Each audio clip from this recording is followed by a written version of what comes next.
It looks like gardening will be the fashion this summer. The victory plot, a creature born of ration cards and wifely persuasion, will be found in every garden, or nearly every one. So the news went for Townsite in Powell River 1943. Food rationing and victory gardens were common practices in Britain and North America during the Second World War, and the small mill town of Powell River, BC, Canada, was no exception. During World War II, Canadian food exports had become a lifeline for Britain, especially during the U-boat blockade in the early years of the war. Soldiers stationed in Europe had basic rations, and they looked forward to the treats like powdered eggs, dried food, and small rations of jam. Most of British wheat, meat, eggs, cheese, and milk consisted of Canadian imports. In 1941, the British government created the Dig for Victory campaign, where open spaces throughout the country were transformed into domestic food gardens. Barbara Lambert, who grew up in England and later moved to Powell River as an adult, recalled as a child that the British government put Dig for Victory posters everywhere. Like most children during the war, she helped out her family in their own victory garden. The vegetables that her family grew were an essential part of their food during a time of rigorous food rationing that left shortages of many staples, especially very limited amounts of meat and eggs. Although Canada was not facing a U-boat blockade like Britain, restrictions in the importation of food products led to shortages of some foods and meant that many Canadians had to eat less nutritious canned fruits and vegetables. In 1941, a majority of Canadians reported to have been suffering from various forms of vitamin and mineral deficiencies. That year, to address the concerns about price gouging and food hoarding, the government initiated price freezes on food products, and then in 1942 began rationing food staples: sugar, tea, coffee, butter, and meat.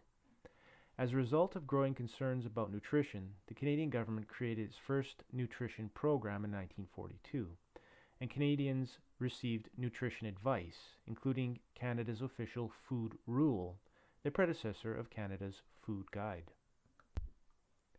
Victory gardens appeared across Canada in 1940, early on in the war, for various reasons. By reducing the demand for food, it helped to free up trains and trucks to support the war effort.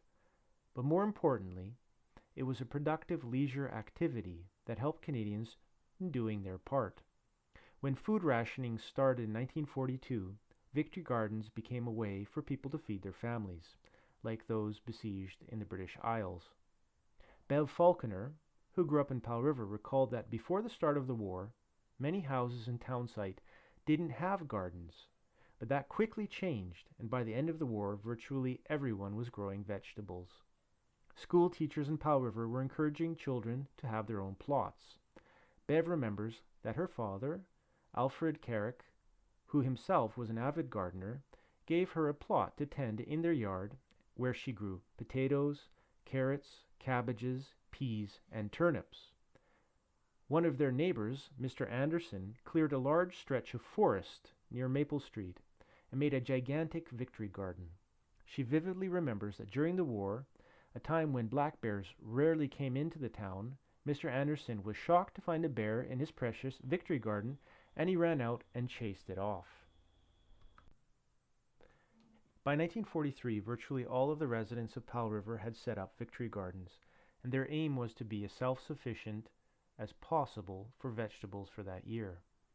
In May of 1943, Townsite Superintendent S.B. McFarland announced that the Powell River Company was opening all of the vacant lots in Townsite for cultivation as victory gardens. The victory gardens were also a boom for business, where local stores sold gardening tools, lime fertilizer, vegetable and flower seeds for the gardens. By 1944, the victory gardens were well established in Powell River and were producing bountiful crops. Nora McQuarrie, in September of that year, wrote a joyful article in the Powell River News about the sheer number of plump and nutritious tomatoes that she had grown, and she was enthusiastically storing them in all forms imaginable, from tomato juice to jellies and baked tomatoes. Rationing left Powell River without access to regular meat. Bev Falconer recalls that the best cuts of meat were sent off to feed soldiers, and in town, people could only buy organ meats like liver, heart, and tongue. Fran Forsyth, who also grew up in Powell River, remembers that her family faced this by getting chickens. Prior to the war, Powell River families were not allowed to own chickens, but in order to enhance the food supply, families were allowed to keep up to 10 chickens during the war years. Fran's family bought some black bantam chickens and Rhode Island Reds, providing them with a steady supply of eggs. One of Fran's memories was the powerful earthquake of 1946. At a time when rationing was still carrying on in Powell River, some jars fell from a shelf and broke, leaving shards of glass in the family's rationed butter supply. Even though the war was over in 1946, Victory Gardens were regarded as being more important than ever because of widespread food shortages in the world and deadly famines in post-war Europe and Asia. Every single family in Powell River was encouraged to grow their own vegetable gardens, even after the war had stopped. Alongside the Victory Garden, Powell Riverites, led by the Red Cross and the Imperial Order Daughters of the Empire, banded together for the Jam for Britain initiative, where volunteers collected tons of blackberries and then vast amounts of blackberry jam were sent to besieged Britain. Fran Forsyth, who was a child at the time, fondly remembers driving out to Kelly Creek, south of town, to collect the berries, and then returning with truckloads of berries to the high school, where they were boiled down to make jam. In all, the different chapters of the Jam for Britain initiative sent 70 tons of jam to Britain each year. Strong parallels exist between the years of the Victory Gardens during the war and Powell River during the COVID-19 pandemic, when once again there's an increase in concern about food security. Just like back in World War II, Powell River is looking into allowing residents to keep more chickens in their yards. The current lockdown has also led to some food shortages and restrictions, even if on a smaller scale than were experienced during the war. In response, many people once again have turned their attention to gardening. Just like in the war, spending time in your garden is regarded as doing your part, but this time in a social distancing effort. It's quite likely that gardens will be as satisfying for their bounty of nutritious fresh foods as they were back in 1944. In the 1940s, most Canadians felt that food rationing in Victory Gardens helped to create a fair supply and distribution of food staples. Rationing would become the lingering memory of the home front during the war. The rationing also impacted restaurants and bakeries who were unable to sell sliced bread, ice cakes, chocolate bars, and soft drinks. As well, restaurants could only serve meatless meals on Tuesdays and Fridays.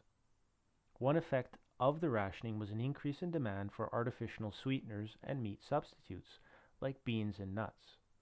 Fran Forsyth remembers that the worst part of the rationing was the shortage of chocolate, and it was impossible to find chocolate bars in town at the time. The restrictions were finally lifted in 1947. It's hard to say what enduring changes will be left by our current social distancing and food restrictions. But just like World War II, will likely not be the same. Thanks to Bev Falconer, Fran Forsyth, Barbara Lambert, and Karen Southern for sharing their memories about this time. Also to the Powell River Museum and Archive for their assistance in research and with the images.